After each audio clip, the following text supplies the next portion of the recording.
Hello दोस्तों, मैं Neeraj Shrivas WCC study point में आपका स्वागत करता हूं। जैसा कि आपने थंबनेल में देखा होगा कि जीरो से हीरो शून्य की संख्या निकालना सीखें। नंबर सिस्टम में ये आता है और इसी पे आधारित अपन क्वेश्चन सॉल्व करेंगे। तो स्टार्ट करते हैं। शून्यों की संख्या कैसे निकाली जाती है। याद रखना, शून्य कब आता है? जब 2 और 5 का मल्टीप्लाई होगा तभी जीरो आता है। जब तक किसी भी संख्या में उसका गुणा 2 और 5 नहीं होगा उसमें शून्य नहीं आता।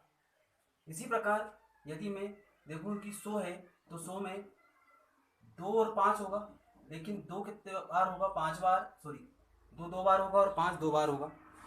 25 इंटू 4 कितना होता है? 100 होता है। इसी प्रकार 50 है तो 50 में 5 कितने बार आएगा? 2 बार, और 2 कितने बार आएगा? 1 बार आएगा।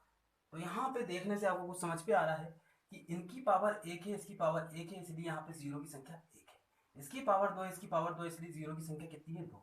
इसकी पावर 1 है, इसकी पावर 2 है, इसलिए जीरो की संख्या कितनी है? 1 है। तो ध्यान रखिएगा, जिसकी पावर कम होगी, या बोल सकते हैं कम पावर या कम घात जितनी होगी उतने शून्य होंगे।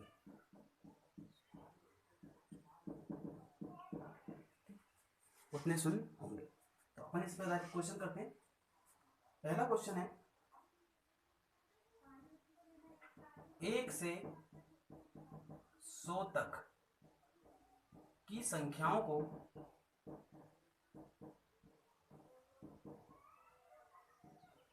आपस में गुणा करने पर शून्यों की संख्या। यदि मैं 1 से लेके 100 तक की संख्याओं को आपस में गुणा करूं, 1 into 2 into 3 into 4 into 5 into से लेके मल्टीपल करना है हमको 100 तक, तो शून्य कितने होंगे? तो यहाँ पे ध्यान देखिए आप। अभी ये समझाने के लिए फिर मैं डायरेक्ट ही बताऊंगा। यहाँ पे देखिए कि ये 2 यहाँ पे भी मिल रहा है, यहाँ पे भी 2 इंटू 2 मिल रहा है, यहाँ पे 2 मिल गया। इसके बाद यदि 6 आएगा तो यहाँ पे भी 2 मिलेगा और 3 मिलेगा। हमको किसको फोकस करना है? सिर्फ 2 और 5 को। और 5 जो है, हर 4 अंक के बाद 5 आ रहा है, मतलब यहाँ पे 5 की संख्या क्या होगी? कम होगी। तो हम इसको कैसे निकालेंगे डायरेक्टली? आप क्या करो, जो बड़ी संख्या है सो इसको डायरेक्ट 5 से डिवाइड कर देते हैं। और कब तक डिवाइड करेंगे कि इसका जो भागफल है 5 से छोटा ना आ जाए। तो इसको डिवाइड किए तो कितना आया? 20। 20 आया, 5 से डिवाइड करें कितना आ गया? 4। अब क्या जो भागफल 4 आया वो 5 से बड़ा है क्या? नहीं है, इसलिए हम उसको छोड़ देंगे। और किसको जोड़ देंगे? इन दोनों को जोड़ देंगे। तो कितने हो जाएंगे शून्य की संख्या? 24। मतलब ये है कि 1 से लेके 100 तक कितने 5 आएंगे? 25 बार 5 आएंगे। ठीक है। यदि मैं इसी प्रकार निकालूं कि 2 कितने बार आएंगे, तो 2 कितने बार आएंगे हम प्रूव करते हैं। 2 को डिवाइड करेंगे तो कितना आ गया? 50, 25। अब ये तो 12.5 बार जाएगा, लेकिन हम किसके लेंगे? पूर्ण संख्या लेंगे। 12 को डिवाइड करें कितने बार गया? 6 बार। फिर 2 कितने बार गया? 3 बार। और फिर कितने बार गया? 1 बार गया। तो जब जोड़ते हैं तो आपको कितने मिल जाएंगे? यहाँ पे कितना हो गया? 10, 35, 47। कितने 2 आ रहे हैं? 47 2 आ रहे हैं। मतलब 2 की पावर कितनी आएगी? 47। और 5 की पावर कितनी आएगी? 24। तो पावर किसकी कम है? 5 की है, इसलिए जीरो की संख्या कितनी होगी? 5 होगी। आशा करता हूं आप लोगों को समझ में आया होगा। ठीक है। इसी के बाद हम आगे बढ़ते हैं और दूसरी संख्याओं का निकालना सीखते हैं। तो अपन ने सीखे कि 1 से लेके 100 तक की संख्याओं को आपस में गुणा करने पर शून्य की संख्या कितनी होगी? 24 होगी। क्यों? क्योंकि 5 जो है वो 24 बार आएंगे और 2 जो है 47 बार आएंगे। इसको हम अलग तरीके से भी लिख सकते हैं। कैसे लिख सकते हैं? इसको हम फैक्टोरियल भी लिख सकते हैं। इसको हम इस टाइप से भी लिख सकते हैं, 100 का फैक्टोरियल। 100 का फैक्टोरियल में शून्यों की संख्या कितनी होगी? तो फैक्टोरियल का मतलब ही क्या होता है? 100 मल्टीपल 99 मल्टीपल से लेके कहाँ तक चलेगा? ये 1 तक चलेगा। तो कहानी तो वही बन गई कि 1 से लेके 100 तक की संख्याओं का आपस में गुणा करने पर शून्य की संख्या कितनी होगी? तो कितने शून्य होंगे? 24 शून्य होंगे। समझ में आ गया होगा आप लोगों को। ठीक है।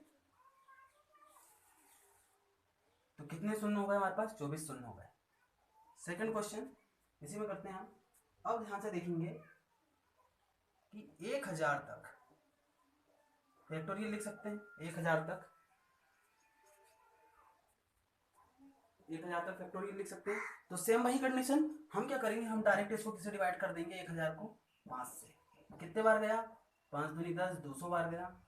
फिर 5 से डिवाइड कर दिए हमने, कितने बार गया? 5 24 0, 5 8 40, 5 एकम 5। ठीक है, कितने बार चला गया ये हमारे पास? 249 प्लस, है ना, 249। तो इन सबको क्या करो? प्लस कर दो। 200 प्लस 40 प्लस 8 प्लस 1, कितना आ गया? 249। मतलब 1000 तक की संख्याओं को आपस में गुणा करेंगे तो शून्यों की संख्या कितनी होगी? 249 होगी। इसी प्रकार third question, 1 multiple 3 into 5 into 7 into 9 से लेके हम चलते गए मल्टीपल 73 इंटू 1024 तो 1 3 5 7 9 से लेके 73 तक, और फिर डायरेक्ट कहाँ कूद गया ये? 1024 पर। तो हमें ध्यान से देखना है। मैंने बताया आपको कि जो 0 आता है वो किसके मल्टीपल करने पर आता है? 0 सिर्फ 2 और 5 के गुणा करने पर ही आता है। तो आप यहाँ देखेंगे कि यहाँ से 1 से लेके आप जब जाएंगे 73 तक तो आपको 5 तो दिखेगा लेकिन 2 नहीं दिखेगा, और जब तक 2 नहीं होगा तो शून्य नहीं आएगा। मतलब यहाँ से है कि 1 से लेके 73 तक 0 की संख्या कितनी है? 0 है। अब बात करते हैं हम 1024। तो 1024 को हम क्या करेंगे? डायरेक्टली हम 5 से डिवाइड कर देंगे। तो 1024 जो है, 1024 को मल्टीपल करेंगे 5 से, डिवाइड करेंगे 5 से, कितना आ जाएगा? 5 दूनी 10, 0 5 4 20। फिर 5 से डिवाइड करेंगे, कितना आ जाएगा? मैं यहाँ लिख दे रहा हूँ, है ना, 204 डिवाइड बाय 5, 5 4 20, 40 बार गया। फिर 5 से डिवाइड कर दिए, 8 बार गया। फिर 5 से डिवाइड कर दिए, 1 बार गया। तो कितना आ गया आपके पास? ये आ गया आपके पास 205, ये हो गया 245, 253, 253। शून्य की संख्या कितनी आ जाएगी आपके पास? 253। कुछ गलती नहीं, यहाँ तक तो 0 है, यहाँ 2 की पावर, ठीक है। ये तो डायरेक्ट 240 1024 है ना, तो थोड़ा सा इसको सही कर लेंगे। यहाँ तक तो 0, ये तो 224 होता है। 224 क्या होता है?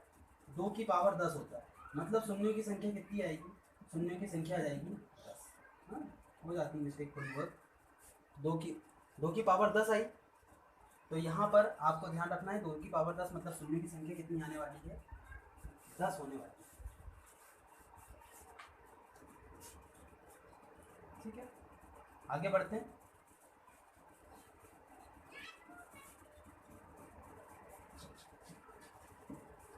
आप कमेंट पे लिख के पहुंचा सकते हैं, समझ में नहीं आया हो तो, और अच्छा तरीका सोच सकता हूँ मैं उसको समझाने का।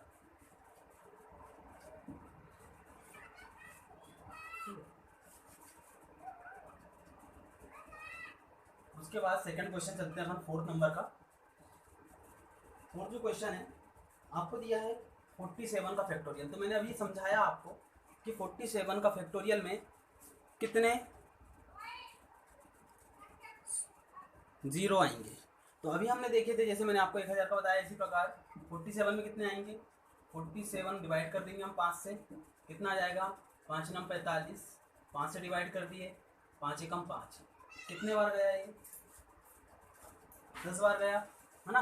पूरा बोलेंगे तो हम 5 9 45, 9 आया, 9 को डिवाइड किए 5, तो कितने 0 आएंगे? 10 0 आएंगे।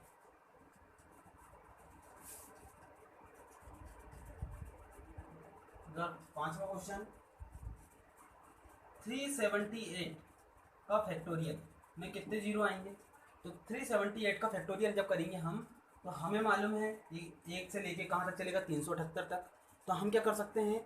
इसको डायरेक्ट लिख सकते हैं 378 डिवाइड बाय 5, कितने बार गया? तो हमने इसको जोड़ देंगे, 5 7 35, और 5 हम 25, 75 बार गया। फिर 5 से डिवाइड किए, 5 एकम 5, 5 हम 25, फिर 5 से डिवाइड कर दिए, 3 बार गया। तो कितना हो गया यहाँ पे आपके पास 93। कैसे 93 आया सभी को मालूम है, 75 प्लस 15 प्लस 3 कितना हो गया 93। तो इसमें शून्य की संख्या कितनी आएगी 93 शून्य, ये होंगे शून्यों की संख्या।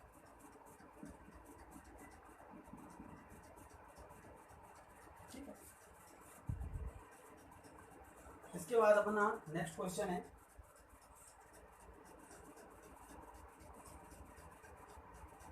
एक और निकाल लेते हैं। 2700 का फैक्टोरियल में शून्यों की संख्या क्या होगी। तो 2700 का जब फैक्टोरियल करेंगे तो शून्यों की संख्या क्या होगी हमारे पास, हम क्या करेंगे 2700 को डिवाइड कर देंगे। डिवाइड करेंगे किससे 5 से, और कब तक करेंगे जब तक हमको 5 से छोटी संख्या ना मिल जाए। हम करते हैं इसको 25 5, ये हो गया आपका 540, 5 हम 25, 5 20, फिर 5 से डिवाइड कर दिए 5 0 8, ये हो गया 5 से डिवाइड कर देंगे। फिर हम इसको तो 5 दूनी 10, 5 एकम 5, फिर 5 से डिवाइड कर देंगे, कितने बार गया 4 बार गया 4 बार। जोड़ देंगे हम इसको, कितना आ गया 25, 125, 8 133, और ये हो गया 500, तो 633 673 73। जोड़ने में देख लेते हैं एक बार जोड़ के, कितना आ गया 5 8 5 13, 3 1 हो गया, 3 4 7। ठीक है, तो शून्य की संख्या कितनी निकल के आएगी यहाँ पे 673। उसके बाद एक और क्वेश्चन देख लेते हैं।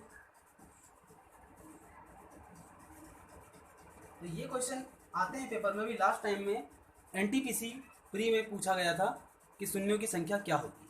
तो वो दूसरा टाइप था, मैं आपको वो भी बताऊंगा।